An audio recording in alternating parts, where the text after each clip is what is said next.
Hello everyone, आज हम discuss करेंगे कि अगर चाइना और यूएस के बीच वॉर हो जाती है ओवर ताइवान तो इंडिया के कौन से सेक्टर्स या कौन सी इंडस्ट्रीज होंगी जो इस वॉर से अफेक्ट होंगी। मैंने एक पहले इससे वीडियो बना रखी है about China and Taiwan issue, so if you have not watched it, I button पे लिंक आ रहा होगा, प्लीज़ मेक श्योर वो वीडियो ज़रूर वॉच कर लेना। उसमें मैंने अपनी कुछ फाइनेंशियल स्ट्रैटेजीज भी शेयर करी हैं और आज की वीडियो में मैं आपसे डिस्कस करूंगा कुछ ऐसे सेक्टर्स जहाँ पे बाइंग और सेलिंग अपॉर्चुनिटीज बन सकती हैं। फर्स्ट ऑफ ऑल, चाइना के ताइवान पे अटैक करते ही यूएस इंडिया को अप्रोच करेगा to interfere with our military because we are allies with both US and Taiwan and also we share our borders with China.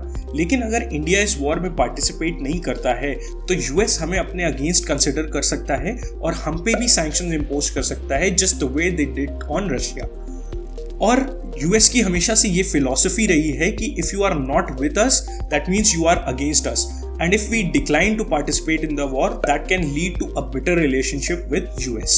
But somehow if India is totally out of this war, then there will be a great opportunity for our businesses to fill the gap in the world trade. Now ये gap उन्हीं exports का है जो China कई सालों से करके पैसे बना रहा है। सो इन दिस वीडियो मैं आपके साथ शेयर करूंगा दो ऐसे सेक्टर्स जिनमें हमें थोड़ा सा कॉशन बरतना है और दो ऐसे सेक्टर्स जहां पे हमारे पास ग्रेट बाइंग अपॉर्चुनिटीज बन सकती है और हम रिटर्न्स जनरेट कर सकते हैं। सो फर्स्ट सेक्टर जिसकी ग्रोथ हैम्पर हो सकती है because of this war is the Indian automobile sector. Now automobiles में सेमीकंडक्टर्स का एक मैसिव यूज केस है। चाहे आप गाड़ी के हेडलैम्प्स ले लो, infotainment system, connectivity system, safety features, इन सब में सेमीकंडक्टर्स का बहुत बड़ा यूजेज है and this list only increases if it's an electric vehicle. और लास्ट वीडियो में हमने देखा था कि ताइवान की एक स्ट्रॉन्ग मोनोपोली है इन दी सेमीकंडक्टर मैन्युफैक्चरिंग स्पेस और ये सेक्टर पक्का एक बहुत बड़ा हिट लेगा अगर वॉर होता है तो। इसका डायरेक्ट इफेक्ट ये होगा कि इंडिया में चिप्स की शॉर्टेज हो जाएगी या डिले हो जाएंगे इंपोर्ट्स या तो फिर प्राइसेस बहुत ज़्यादा बढ़ जाएंगे and all these three will ultimately lead to more waiting periods for new vehicles. एक सिमिलर केस का एग्जांपल मैं आपको देता हूँ which is the XUV 700 by Mahindra whose production was delayed due to chip shortage. You can pause the video and read this snippet. So अगर vehicles का production कम होगा तो ऑफ कोर्स सेल्स भी कम हो जाएंगी और सेल्स कम होंगी तो सारे ऑटो स्टॉक्स प्रेशर के अंडर आ जाएंगे और वहां पे हम लोग एक बड़ा करेक्शन देख सकते हैं। सेकेंड सेक्टर जो इम्पैक्ट होगा वो है IT या tech sector where we can see a lot many major companies like Apple, Microsoft, Nvidia taking a toll. Taiwan world का सेमीकंडक्टर हब जरूर है लेकिन चाइना वर्ल्ड का मैन्युफैक्चरिंग हब है। चाइना टॉप एक्सपोर्टर है of electronic devices and peripherals और इसका एक क्लासिक एग्जांपल ये है कि डिज़ाइन भले ही आईफोन सारे यूएस में होते हों but major manufacturing of all the new iPhones happen in China.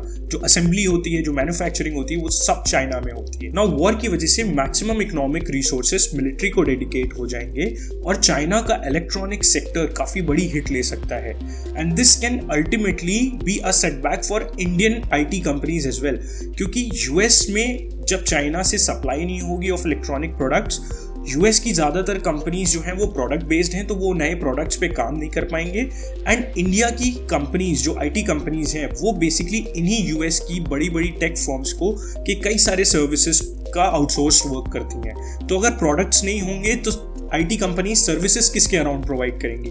तो ये रीज़न एक बहुत बड़ा हो सकता है कि हम लोग देख सकते हैं कि अगर वॉर होता है तो शॉर्ट टर्म में इंडियन टेक कंपनीज के स्टॉक्स काफ़ी प्रेशर में आ जाएंगे और उनके सेल्स भी ड्रॉप हो सकते हैं। Now the next two sectors will be the ones जो मेरे अकॉर्डिंग वॉर से बेनिफिट करेंगे। First sector is the metal sector और मेटल में भी mainly iron and steel industry. So let's take a look at the top iron producing countries. Although this is 2019's data, लेकिन अभी भी ये काफ़ी relevant है। You can see that India was ranked 4th right below China. Moreover, if we check out the steel production, India is ranked 2nd but right below China और जो China और India का गैप है production का that is almost 9 to 10 times. मतलब China हमसे 9-10 गुना ज्यादा steel का प्रोडक्शन कर रहा है। So if unfortunately war happens, India's iron and steel industry will have a huge chance to export not only to the APAC countries but the entire world. But there is a challenge जहाँ government को step in करना पड़ेगा और थोड़ा आसान करना पड़ेगा इन industries के लिए and that is the export duty levied on the iron and steel products. And you can see on my screen that government from May 22 onwards has increased the export duty on the iron and stainless steel products.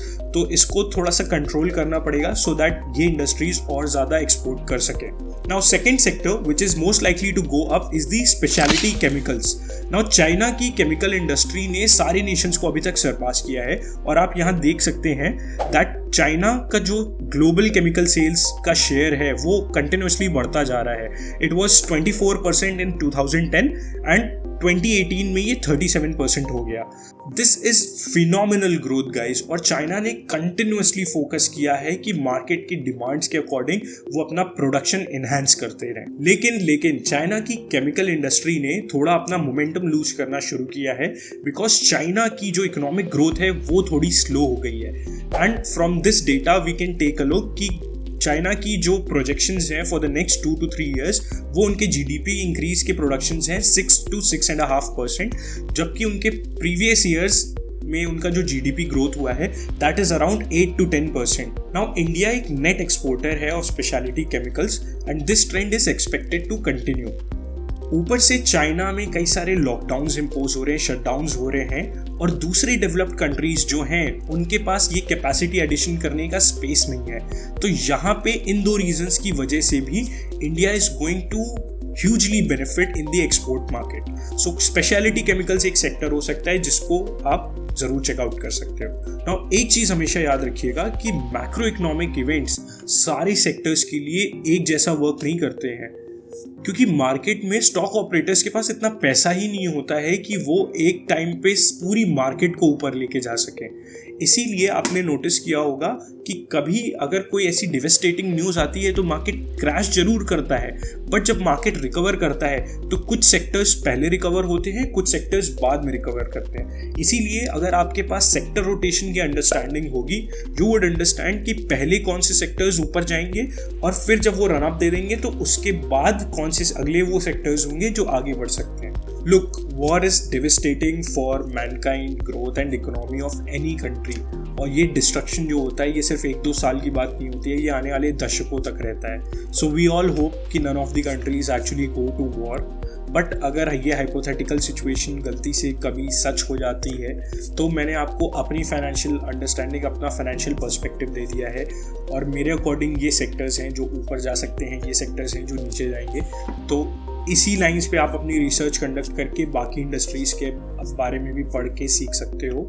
And अगर ये video अच्छा लगा please make sure hit the like button, comment ज़रूर करना, share it with your family and friends, and if you are here for the very first time do subscribe the channel. I'll see you in the next video.